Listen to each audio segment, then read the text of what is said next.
I don't know if it was in a speech or in a tweet or what, but I'm reading an article that came out today by a guy named Tom Hartman, who's awesome. Pope Leo the 14th just labeled artificial intelligence, AI, one of the main threats facing humanity, saying it poses challenges to human dignity, justice, and labor. And he's right. But it's even worse than that, because it represents, unless it's rigorously regulated, a threat to democracy itself. Now, why is that relevant right now?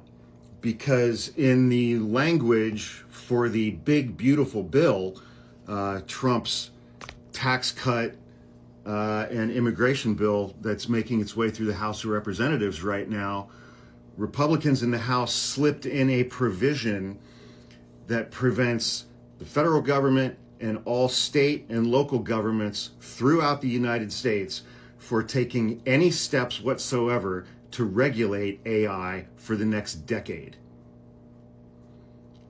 Yeah, that's bad. From the article that I'm reading, make no mistake, AI is not just another technology. It is power, scaled. And in the hands of the far right, it becomes the most effective tool for dismantling democracy ever invented. AI can now generate millions of personalized political messages in seconds, each calibrated to manipulate a specific voter's specific fears or biases.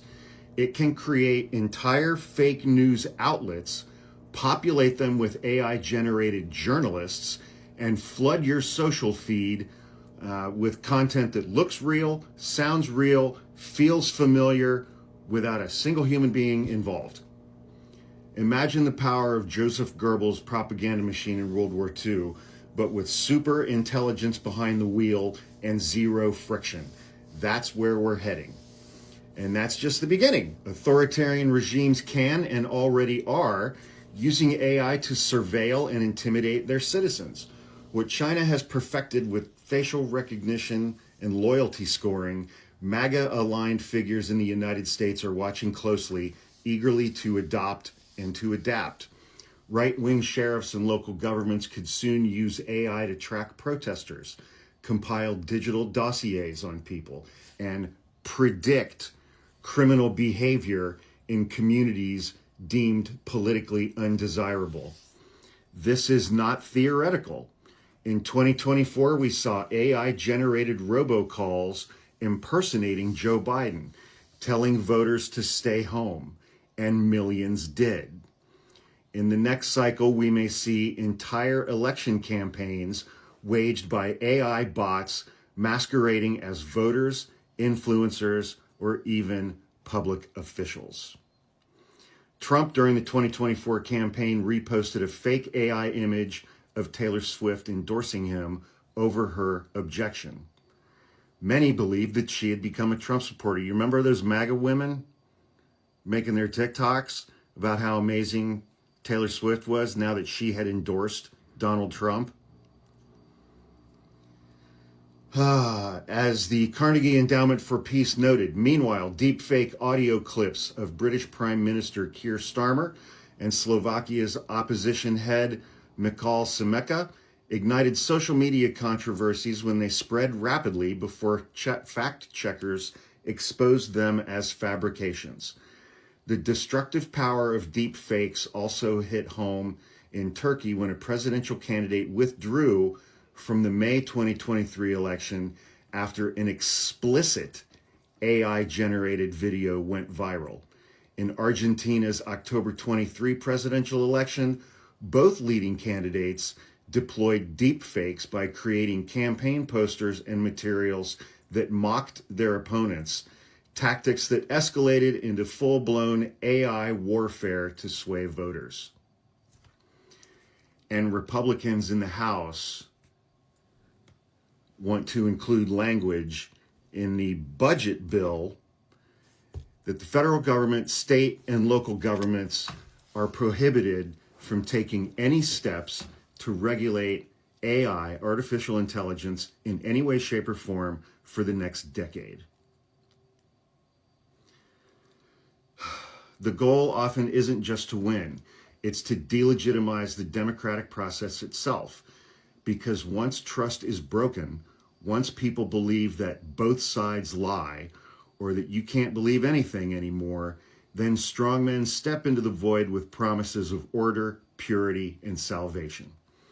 And when they do, AI will be there to enforce those beliefs. Imagine a future where police departments outsource their decision-making to neutral algorithms coded with the biases of their creators, like Elon Musk is doing by training Grok and Twitter. So yesterday, I did a duet of one of my mutuals, a young woman who is an attorney.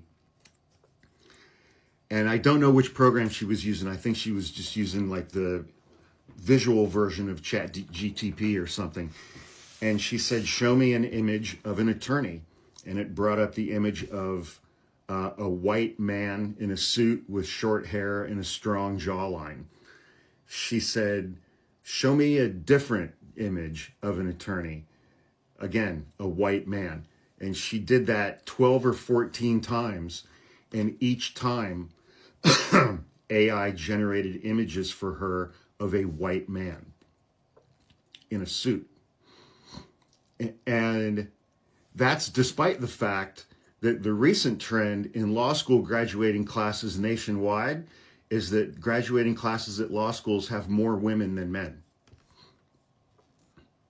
Yeah. Where AI-driven systems deny permits, benefits, or even due process based on behavioral profiles, where loyalty to the regime is rewarded with access and dissent is flagged by invisible AI systems that you can't appeal and that you don't know about. That's not democracy. That's technofeudalism wrapped in a red, white, and blue flag. And that fits perfectly with the things that Peter Thiel is trying to do, Mark Andreessen is trying to do, Mark Zuckerberg, Jeff Bezos, Elon Musk.